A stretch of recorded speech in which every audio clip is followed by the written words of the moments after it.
여러분, 요즘 스포츠와 연예계에 학폭 미투 사건이 연일 이슈가 되고 있습니다. 이제야 주목을 받기 시작한 어린 선수와 배우들 그리고 가수들이 과거 학창 시절에 저지른 폭력 내용이 드러나면서 한순간에 무너지고 있습니다. 언론과 매체들은 이 사태에 대해서 우리 사회의 엘리트 위주의 교육과 결과만 중요시하는 교육 문화가 만들어낸 참사라고 말했습니다.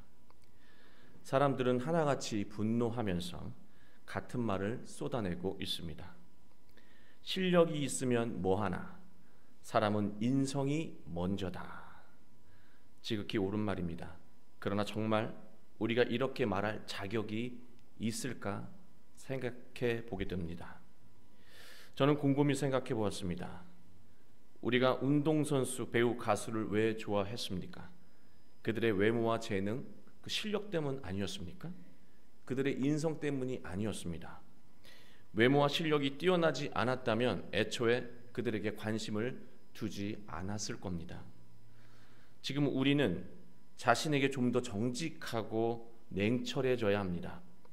우리가 속한 사회 집단은 어디나 능력을 우선합니다. 인성은 그 다음입니다. 이것을 나쁘다고 말할 수 없습니다. 왜냐하면 사회 집단의 생리가 그렇기 때문입니다. 사회에 속한 모든 집단은 분명한 목적을 가지고 형성됩니다. 목적을 달성하지 못하면 결국 소멸하는 것이 집단의 생리이기 때문입니다. 경제적인 이익이든 공익이든 목적을 달성하는 능력을 최우선할 수밖에 없는 것이 엄연한 현실입니다. 그러나 우리는 지금 일어나는 현상 속에서 놓쳐서는 안 되는 것이 있습니다. 아무리 실력이 뛰어나도 인성에 결함이 있으면 사람은 한순간에 무너진다는 사실입니다. 저는 혼자서 이런 가정을 해보았습니다. 만약 그 스타들이, 문제가 드러난 이 스타들이 스타가 될 만큼의 외모나 실력이 없었다면 아마 주목받지 않고 조용히 살았을 것입니다. 그리고 과거의 실수가 드러나서 고통을 겪는 일은 아마 겪지 않았을 것입니다. 그들의 뛰어난 외모와 실력이 불의했던 그들의 과거를 다시 소환한 셈입니다. 어긋난 성품 위에서 만들어진 재능과 실력은 축복이 아니라 오히려 재앙이 되어 돌아온다는 것입니다. 7절 말씀, 사람은 외모를 보거니와 나 여호와는 중심, 그 중심을 보느니라. 이 중심이라는 단어, 레바브라고 하는 이 히브리어는요, 속사람, 사람의 마음을 말합니다. 따라서 하나님은 사람의 마음을 보신다는 그런 말씀이 되겠습니다. 그러나 실제로 우리는 이 말씀의 의미를 오해하는 경우가 있어요. 무슨 말씀이냐면 자신의 사회적인 무능과 무기력이 신앙으로 해결된다는 의미로 여기고 일상은 뒤로 한 채 신앙의 행위에만 매달리는 그런 경우가 일어난다는 것입니다. 그러나 말씀의 의미는 오히려 그 반대입니다. 하나님이 주신 재능과 실력은 매우 중요하고 그것을 잘 키워야 한다는 것입니다. 다만 신앙과 믿음, 올바른 인성 위에서 재능과 실력을 키워나갈 때 그 재능과 실력은 어떤 상황 속에서도 무너지지 않고 빛나는 결과를 낳는다는 사실입니다. 지금 인생에서 무능과 무기력을 경험하고 계시다면 오늘 말씀을 통해서 마음의 중심을 회복하고 인생에 필요한 능력을 만들어가게 되시기를 주 예수 그리스도의 이름으로 축원합니다. 오늘 말씀은 하나님께서 사무엘 선지자를 통해서 어린 다윗을 이스라엘의 왕으로 세우는 내용입니다. 여러분 잘 아시는 것처럼 이스라엘의 초대 왕은 사울 왕이었습니다. 사울 왕은 누구보다도 외모가 출중하고 전쟁에 능력이 뛰어난 사람이었습니다. 백성들이 보기에 사울 왕은 강대국 틈바구니 속에서 이스라엘을 지킬 수 있는 그런 뛰어난 적임자라고 보였습니다. 하나님은 전쟁이 일어날 때마다 사무엘에게 말씀하셨고 사무엘은 사울에게 말하죠. 그러면 사울은 그 말씀을 듣고 순종하여 전쟁에서 매번 승리했습니다. 사울은 승리에 익숙해져 갔습니다. 그래서일까요? 사울은 순종하지 않기 시작했습니다. 사무엘 13장 앞부분을 보시면요, 블레셋과 싸우는 장면이 나오는데요, 블레셋은 오랜 강대국으로 이렇게 자리 잡고 있는 나라예요. 이스라엘을 늘 괴롭힌 그런 강한 나라였습니다. 근데 그들과 싸움을 하니 얼마나 긴장을 했겠어요. 사무엘이 분명히 전장에 자신이 도착하기 전까지는 기다리라고 그랬는데 사울이 봤을 때 기다릴 시간이 없는 거예요. 조급해진 겁니다. 사무엘이 오지 않는 거예요. 그래서 그는 이렇게 된 마당에 그냥 자기가 번제와 화목제를 드려버립니다. 자기가 제사를 드릴 자격과 능력이 안 됨에도 그냥 제사를 막 드려버린 거예요. 이미 제사가 끝난 것을 보고 사무엘이 뒤늦게 당도해서 왜 기다리지 않았냐고 무섭게 질타합니다. 그러나 그때 여러 가지 변명을 대죠. 그리고 그렇게 그 상황이 지나가고 그 다음에 비슷한 일이 바로 오늘 우리가 함께 읽은 그 앞장 15장에 또 일이 벌어지기 시작합니다. 이번에는 어떤 일이냐면 아말렉이라고 하는 이 나라가 있었습니다. 이 나라는 이스라엘과 악연이 있어요. 하나님은 사울 왕에게 그리고 사무엘에게 아말렉과 싸워서 승리를 하면 단 하나의 살아있는 것도 남김없이 다 진멸하라고 당부하셨습니다. 그래서 사울은 하나님의 말씀대로 전쟁에 임했고 하나님께서 약속하신 대로 큰 승리를 거두었습니다. 그런데 문제는 이 아말렉이라고 하는 나라에 있는 양과 소가 너무 좋은 거예요. 사울이 그것을 보고 욕심이 생겼습니다. 굳이 이걸 다 죽일 필요가 있을까? 그는 하나님께서 하신 말씀을 뒤로 하고 자기가 판단을 합니다. 그리고 그 잘생긴 소와 양을 데리고 나라로 돌아옵니다. 그 모습을 보고 사무엘은 또 강하게 질타합니다.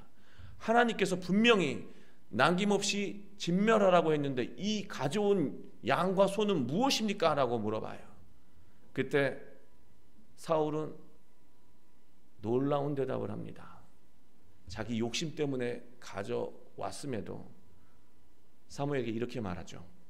이 좋은 것으로 하나님께 제사 지내려고 가지고 온 겁니다. 라고 변명을 하고 자신의 불의를 정당화합니다. 사실 그런 것도 아니었죠. 그 속마음까지 다 알고 있었던 사무엘은 속마음을 들춰내지도 않고 방금 한 말로 그대로 갚아줍니다. 하나님께서 제사를 원하시냐, 순종을 원하시냐, 그 유명한 말씀은 이때 하신 거예요. 하나님은 순종을 원하신다고 말씀합니다. 그리고 하나님은 그의 이 행동들을 보면서 많이 실망하세요. 그리고 후회하십니다. 내가 사울을 세우지 말아야 했다고 후회하십니다. 그리고 하나님은 사무엘에게 분명한 입장을 밝히셨습니다. 나는 이제 사울을 버렸다. 저는 이 장면을 보면서 이 사울이 자신의 잘못을 변명하고 정당화하는 장면을 보면서 그가 어떤 마음과 신앙으로 살아왔는지, 어떤 마음의 중심으로 살아왔는지를 우리에게 여실히 보여주고 있다고 생각합니다. 사울 왕은 하나님이 마음의 중심을 보고 계시다는 것을 까맣게 잊고 살았습니다. 하나님이 늘 내 삶 가운데 지금 나를 보고 계시다라고 하는 것을 망각하고 살았다는 말씀입니다. 또 사울 왕은 하나님의 말씀을 선택적으로 순종하는 신앙인이었어요. 철저하게 자신의 이익에 따라 행동하는 신앙인이었다는 말씀입니다. 그러다가 문제가 발생하면 자기가 하고 싶은 대로 신앙생활을 하다가 문제가 발생하면 자기 욕심은 그대로 숨기고 마치 어쩔 수 없었다는 식으로 자신을 변명하고 정당화하는 것으로 매번 일관했습니다. 사울왕이 이렇게 살 수밖에 없었던 데에는 이유가 있었습니다. 사무엘상 15장 30절을 보면, 표준세 번역을 보면 내용이 더 분명한데요. 제가 읽어드리겠습니다. 사울이 간청하였다. 내가 죄를 지었습니다. 그러나 나의 백성 이스라엘과 백성의 장로들 앞에서 제발 나의 체면을 세워주시기 바랍니다. 나와 함께 가셔서 내가 여호와께서 섬기시는 주 하나님께 경배할 수 있도록 하여 주십시오. 사울은 자신의 마음을 지켜보고 계신 하나님의 시선에는 관심이 없고 오직 사람들의 시선에만 온 마음이 쏠려 있었습니다. 저는 곰곰이 생각해 보았습니다. 사울처럼 변명하는 마음과 자신을 정당화하는 그 신앙 위에서 과연 인생에 필요한 소중한 능력이 자라날 수 있을까? 이러한 마음 중심, 이러한 신앙, 이러한 인성 위에서 똑똑하기만 하면 인생에 필요한 소중한 능력이 자라날 수 있을까? 자라지 않을 것 같습니다. 왜냐? 소중한 능력은 끊임없는 자기 반성의 토양 위에서 자라기 때문에 그렇습니다. 예수님은 사람들에게 자신을 부정하고 자신의 십자가를 지고 따르라고 말씀하셨습니다. 이 말씀은 자신의 실수와 잘못을 변명하며 숨기지 말고 정직하게 인정하며 회개하고 같은 잘못을 되풀이하게 만드는 자신의 영적인 기질을 십자가에 달아 죽이라는 말씀이었습니다. 이것은 분명 어려운 말씀이지만 이 말씀을 마음에 새기고 살아갈 때 우리는 인생 가운데 만나는 고난과 한계를 넘어설 수 있고 성숙과 성장을 이룰 수 있게 되는 것입니다. 내가 여호와의 명령과 당신의 말씀을 어긴 것은 내가 백성을 두려워하여 그들의 말을 청종하였음이니이다. 하나님의 시선보다 사람들의 시선을 더 두려워했던 사울. 하나님 사울에 대한 기대를 완전히 내려놓으셨습니다. 이러한 신앙과 심성 위에서는 하나님의 계획은 그 어떤 것도 이루어질 수 없기 때문입니다. 하나님은 사무엘 선지자를 통해서 하나님께서 사울 왕을 버리셨고 이스라엘 왕이 되지 못하게 하셨다고 분명하게 말씀하셨습니다. 그러나 하나님이 사울을 버리셨다는 것은 사실 심판이 아니라 기회였습니다. 우리는 하나님이 버리셨다고 하니까 심판하셨나 보다 생각하는데 아니요, 마지막 기회를 주신 거예요. 무슨 말씀이냐? 하나님이 사울을 버리셨다라고 하는 것은 왕으로서 그만하라고 하는 것, 왕으로서 버린 것이지 사울 인생 자체를 버리신 것은 아니었습니다. 그러나 사울의 욕심은 하나님이 분명한 입장을 전달했는데도 왕으로 살아가게 했습니다. 마음의 중심이 무너진 사울에게 왕의 자리는 복의 자리가 아니라 비참한 최후를 부르는 원인이 되었습니다. 마음의 중심이 무너진 상태인데 문제가 없다고 여기신다면 마냥 좋을 일이 아니에요. 내가 요즘에 상태가 안 좋고 마음도 무너졌는데 사는 건 별 문제 없고 잘 사는 것 같아 라고 여기시는 분이 혹시 있으시다면 좋아할 일이 아닐 수 있습니다. 지금 문제가 아니라고 여겼던 모든 것들이 어느 순간, 어느 한순간에 내가 감당할 수 없는 문제로 다가올 수 있기 때문입니다. 하나님이 사울을 버리시자 사무엘은 나라의 앞날을 걱정하며 슬퍼하기 시작했어요. 하나님은 슬퍼하지 말라고 하시고 이스라엘의 새로운 왕을 세우시겠다고 하나님의 계획을 말씀해 주셨습니다. 그때부터 사무엘은 걱정하기 시작했습니다. 특이하죠. 하나님께 새로운 계획을 말씀하셨는데 기대하는 게 아니라 걱정하기 시작합니다. 왜 사무엘은 걱정했을까? 사울 왕이 아무리 잘못이 크다고 해도 지금 이스라엘에 사울을 대신할 만한 인물이 있을까? 보통 사람보다도 훨씬 크고 힘이 장사고 잘생기고 용감하고 전쟁의 능력이 있고 지금까지도 큰 성과를 거뒀어요. 인간적으로 봤을 땐 눈 한번 질끈 감아주면 상관없을 것 같은 정도인 것 같은데 하나님은 용납하지 않으십니다. 자, 그렇다면 이 어렵게 이 왕이 여기까지 왔는데 새로운 왕, 이만한 왕을 또 어떻게 만들고 어떻게 기다리고 어떻게 세운다는 말인가? 나라에 대한 걱정을 하는 사무엘로서는 당연히 느낄 수밖에 없는 걱정이었습니다. 근심이었습니다. 그리고 당장 해결해야 하는 일들이 산적해 있어요. 그리고 이 수많은 강대국과의 전쟁은 누가 앞장서서 치를 것입니까? 게다가 2절 말씀을 보시면은요, 우리가 느낄 수 있는 것이 있어요. 사무엘이 왜 괴로워했는지 제가 읽어드릴게요. 16장 2절을 보면 사무엘이 이르되 내가 어찌 갈 수 있으리이까? 사울이 들으면, 지금 하나님께서 새로운 왕을 세워서 내가 기름 부으러 간다는 그 소식을 사울이 들으면 나를 죽이리다 하니. 당연한 거 아닙니까? 아직 왕권은 사울이 가지고 있습니다. 새로운 왕을 세운다는 것은 역모입니다. 그 역모를 일삼는 사람은 죽을 수도 있는 거예요.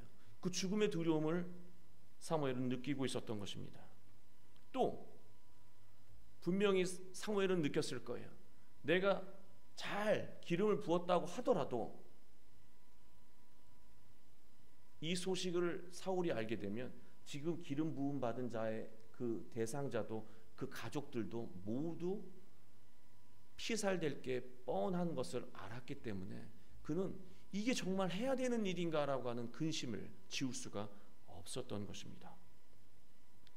사무엘의 걱정은요, 막연한 걱정이 아니고 너무나 현실적인 걱정이었습니다. 마음의 중심이 늘 하나님을 향해 있던 사무엘조차도 하나님의 말씀대로 살아가는 것에 대해 현실적인 고민을 하고 있었다는 말씀입니다. 하나님을 마음 중심에 모시고 살아가려고 하면 현실적인 문제에 부딪히며 고민하게 되는 상황을 반드시 만나게 되어 있습니다. 안 그렇습니까, 여러분? 하나님의 말씀을 순종하면 일사천리입니까? 늘 무엇인가를 결단해야 되고 늘 무엇인가를 내가 내려놔야 하고 하나님의 일은 늘 그렇게 진행됩니다. 왜? 그만큼 가치가 있기 때문에 그래요. 그만큼 하나님의 일은 하나님의 일을 하면서도 불필요한 것을 내려놓게 하게 만들기 때문에 그렇습니다. 현실적인 문제 결코 쉬운 것이 아니었습니다. 우리도 그러한 문제 속에서 신앙생활을 하고 있는 것이죠. 그러나 바로 그 순간, 그것을 느끼는 그 순간이 중대한 기로에 서 있는 순간입니다. 현실적인 문제를 들어서 자신을 변명하며 하나님께 불순종할 것인가? 저는 이런 상황이기 때문에 하나님 죄송하지만 다른 사람에게, 아니면 저는 다음에, 아니면 저는 이건 절대로 안 됩니다 하며 변명하며 정당화하며 하나님의 말씀에 불순종할 것인가? 아니면 하나님을 끝까지 믿고 순종할 것인가? 그 기로에 서 있는 거예요. 그게 현실적인 무게를 느낄 때 그 순간이 바로 기로에 서 있는 순간이라는 말씀입니다. 사무엘은 걱정과 두려움을 인정하면서 조용히 하나님께 뜻을 구했습니다. 모든 것을 알고 계신 하나님은 사무엘에게 답을 주셨습니다. 2절 보면 그 말미에 그 답이 암송아지를 끌고 가서 제사를 드리러 왔다고 하고라고 말씀하고 있습니다. 다시 말해서 그곳에 예배를 드리러 간다라고 말하라는 것입니다. 또 예배를 가서 드리라고 하는 말씀이었습니다. 주석가들은 이 내용을 이렇게 해석을 하더라고요. 사무엘 선지자는 어디서나 제사를 드릴 수 있는 사람이었기 때문에 그냥 기름만 들고 가면 의심받을 수 있지만, 제사를 드린다고 하면 어디 가서나 제사를 드리고 예배를 드릴 수 있는 사람이었기 때문에 사울이 의심하지 않았을 거라고 그렇게 해석을 합니다. 바로 하나님의 지혜라고 보는 것이죠. 분명 그런 효과도 있었을 것입니다. 그러나 제 생각은 조금은 다릅니다. 왜냐하면 저는 하나님께서 제사와 예배를 사람들을 속이는 도구로 쓰실 분이 아니라고 믿기 때문입니다. 제사와 예배, 사람들의 눈을 속이기 위해서 쓰는 그런 예식이 아니기 때문에 그렇습니다. 저에게 예배는 그런 것입니다. 그런 효과가 있었는지 모르겠지만 이 예배를 드리라고 가서 예배 드려 걱정하지 말고, 이 말씀 안에는 중요한 의미가 있었다는 거예요. 하나님께서 모든 걱정을 내려놓고 가서 먼저 예배를 드리라고 하셨던 그 이유는, 하나님의 놀라운 계획은 하나님을 예배하는 것에서 시작되기 때문입니다. 우리가 현실적인 문제에 부딪혀서 마음의 중심이 무너져 내릴 때 가장 먼저 해야 될 것이 무엇입니까? 사람에게 지혜를, 방식을, 세상의 어떤 그런 방법을 가장 먼저 구해야 될 것은 하나님께 예배하는 것입니다. 삶의 현실적인 모든 문제는 예배를 통해서 해결되기 시작한다는 사실을 우리는 잊지 말아야 합니다. 사무엘은 이새의 가족 모두가 성결하고 깨끗한 마음으로 제사에 임하라고 지시하셨습니다. 그리고 이제 아들들이 사무엘에게 나오기 시작했습니다. 첫 번째 아들 엘리압이 나왔습니다. 가장 나이가 많이 들었지 않겠습니까? 그 아이의 모습이 얼마나 준수했는지 사무엘이 이렇게 고백을 해요. 너구나, 엘리압 너구나, 하나님께서 정한 그 자가 너구나 라고 생각을 합니다. 이 순간에 하나님은 사무엘에게 말씀하셨습니다. 우리 7절 처음부터 끝까지 다시 한번 우리 함께 읽어보겠습니다. 시작. 여호와께서 사무엘에게 이르시되 그의 용모와 키를 보지 말라. 내가 이미 그를 버렸노라. 내가 보는 것은 사람과 같지 아니하니 사람은 외모를 보거니와 나 여호와는 중심을 보느니라 하시더라. 하나님이 버리셨다는 것은 이새의 큰아들이 아니고요, 사무엘이 여전히 사울 왕 기준으로 보고 있잖아요. 왕의 기준을 보고 있잖아요. 사울 왕에 버금가는 정도는 돼야 되지 않나, 그 생각을 그대로 가지고 있잖아요. 그 이유는 현실적인 걱정과 조급함이 있었기 때문에 그렇습니다. 이 정도는 돼야 지금 문제를 해결하지 않을까, 그런 걱정이 여전히 있었던 것이죠. 그러나 하나님의 입장은 단호했습니다. 하나님이 원하시는 사람의 기준은 세상 사람들처럼 이미 만들어져 있는 사람, 능력이 확인된 사람, 당장에 써먹을 만한 사람, 외모가 출중한 사람이 아니고 마음에 있다라고 하는 거예요. 하나님의 기준은 마음에 있다. 이새의 아들들이 계속해서 사무엘에게 나왔습니다. 7 아들이 나올 때까지 하나님은 응답하지 않으셨습니다. 그리고 사무엘은 아들이 더 없냐고 묻습니다. 남은 아들이 하나가 더 있는데 그 아이는 아직 어려서 들판에서 양을 돌보고 있다고 이새가 대답했습니다. 데려오라. 8번째 아이 사무엘 앞에 나왔습니다. 여러분이 잘 아시는 다윗이었습니다. 저는 잠시 여기서 우리가 생각을 고쳐 먹어야 할 것을, 이 장면을 영화적인 발상으로 보시면 절대로 안 돼요. 예쁘게 생긴 아역 스타같이 생긴 아이가 딱 나타나서 누가 보더라도 제가 다윗이죠? 이런 애가 아니에요. 형들에 비했을 때는 완전히 코 올리개고, 이렇게 말하면 좀 과할지 모르겠는데요, 여러분 어릴 때 고무신 신고 다니는 동생이 고무신 갖고 놀다가 코가 이렇게 이게 굳어가지고 뛰어노는 아이 있잖아요. 철없는 아이. 양하고 뒹구는 아이예요. 무슨 세수를 했겠어요? 구질구질하죠. 할 줄 아는 거는 양하고 노는 것밖에 없는 그런 아무 능력 없는 어린아이예요. 지저분하고. 그 아이가 왔어요.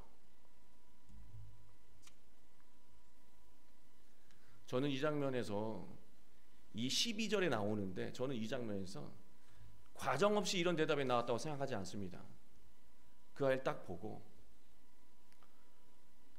이 코올리게한테 우리나라의 국군을 맡기라고, 전쟁을 맡기라고, 왕의 직무를 맡기라고. 제가 사무엘이었다면 한숨부터 나왔을 것 같습니다. 이 아이에게. 그래, 나중에 잘 큰다고 쳐. 이 아이에게. 그러나 이미 사무엘에게는 하나님이 주신 기준이 새겨져 있었습니다.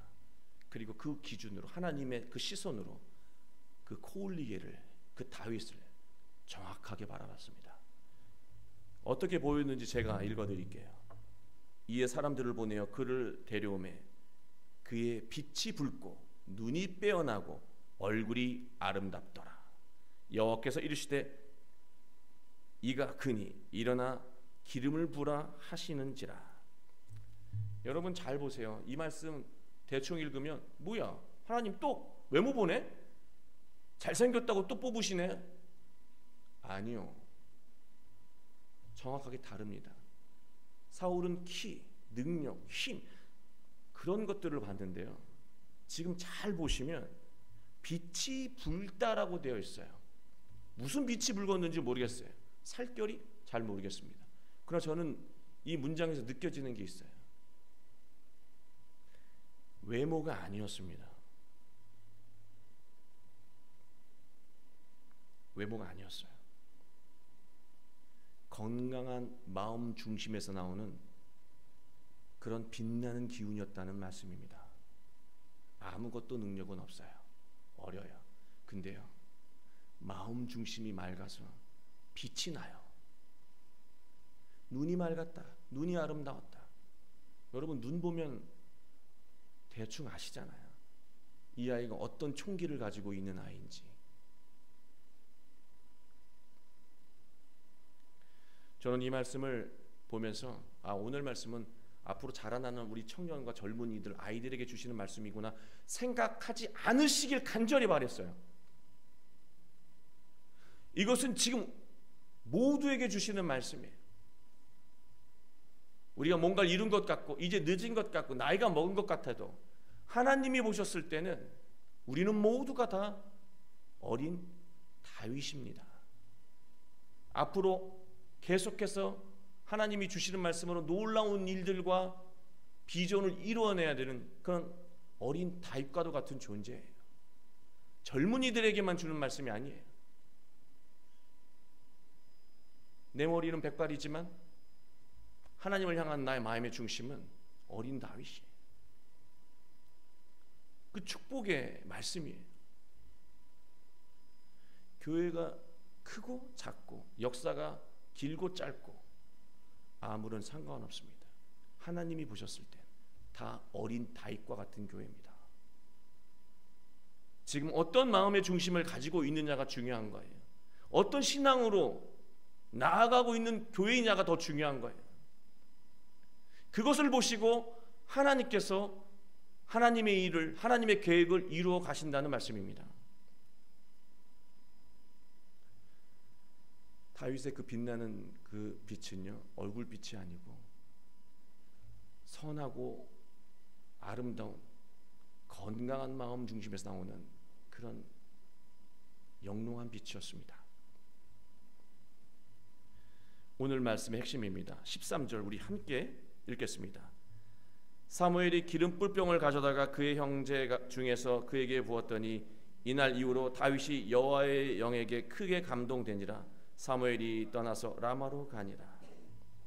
기름을 부었더니요, 하나님의 영이 그를 감동시켰다고 말하고 있습니다. 이 감동되다라고 하는 이 짜라으라고 하는 단어는요, 전진하다, 성장하다는 뜻입니다. 그냥 감동 좋았다 이게 아니에요. 하나님의 영이 임하니까 그때부터 정체되어 있던, 아니 잠재되어 있던 그의 능력과 성장이 일어나기 시작했다는 말씀입니다. 다윗은 아직 능력이 없는 어린아이였어요. 그에게 있는 것은 단 하나뿐이었습니다. 건강한 마음 중심뿐이었습니다. 저는 여기에서 지금 어린 다윗보다 못한 상황에 있는 분 단 한 명도 없다고 생각해요. 나는 인생 살면서 양이랑 노는 것밖에 할 줄 모릅니다 하는 분 계세요? 그거밖에 없는 분? 다 다윗보다 나은 분들이에요. 더 많이 이루신 분들이고 더 능력 있는 분들이에요. 어린 다윗보다 못한 분 단 한 사람도 없습니다. 지식도 더 많고. 마음 중심이 중요하다는 겁니다. 하나님은 건강한 마음 위에 놀라운 능력을 베풀기 시작했습니다. 어린 다윗이 얼마나 놀라운 능력을 드러내며 나라를 지키게 되는지 여러분 한 장이 다 안 넘어가요. 바로 놀라운 능력을 드러냅니다. 여러분이 잘 아시는 블레셋과의 전쟁, 그 거대한 장수 골리앗과 싸우는 장면이 17장에 바로 나와요. 건강한 마음에 하나님의 영, 그 말씀과 믿음이 강하게 임했어요. 여러분, 마음 중심이 중요한 것은요, 마음이 건강하면요 분별력이 있어요. 판단력이 있어요. 내가 언제 나서야 될지, 언제 무엇을 행해야 될지, 내가 언제 용기를 내야 될지, 그리고 내가 여기서 무엇을 해야 될지 정확하게 안다라고 하는 것입니다. 나서지 말아야 될 때, 나서면 안 되는데, 참아야 될 때 나서고. 그래서 우린 스스로 무너집니다. 어리지만 어른들이 이것저것 재면서 핑계대고 두려워서 떨고 있을 때 다윗이 나섭니다. 근데 얼마나 지혜롭냐면요, 칼과 창과 방패를 주는데 다 필요 없대요. 왜냐? 칼과 창으로는 골리앗을 절대 이길 수 없기 때문입니다. 그러니까 필요 없는 거예요. 내가 그를 이길 수 있는 건 돌이에요. 그 돌, 하나님이 주신 그 지혜의 돌, 그 돌로 나라를 구합니다. 하나님은 사무엘의 현실적인 걱정이 얼마나 의미 없는 걱정이었는지 금세 확인시켜 주셨습니다. 훗날 다윗도요, 사울보다 더 심각한 잘못을 저질러요. 아시잖아요. 훨씬 더 심각한 잘못을 저질러요. 그런데 사울과 다른 것이 있습니다. 마음 중심이 무너진 사울과 다른 게 있어요. 당신이 죄인입니다고 했을 때요, 변명하지 않습니다. 핑계대지 않습니다. 내가 하나님 앞에 죄인이고 죽일 존재입니다. 그리고 회개해요. 하나님은 그것을 다시 들어 사용하시는 거예요. 그 마음 때문에 다시 능력을 주시고 사용하셨던 겁니다.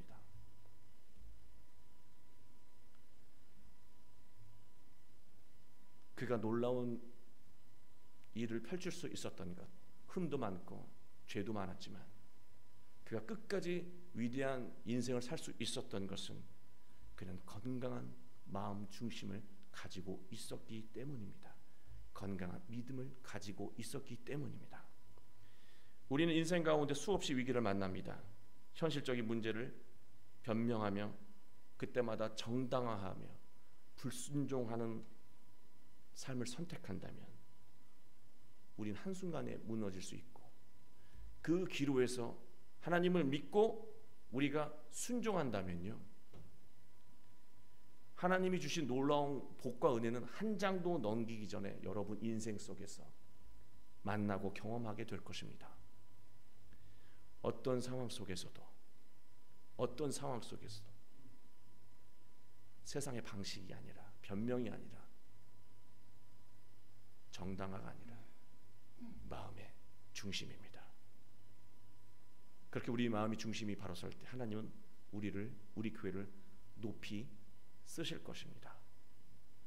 마음의 중심을 회복하고 놀라운 승리를 이루시는 여러분, 여러분의 가정, 여러분의 자녀들이 되길 주 예수 그리스도의 이름으로 축원합니다. 기도하겠습니다.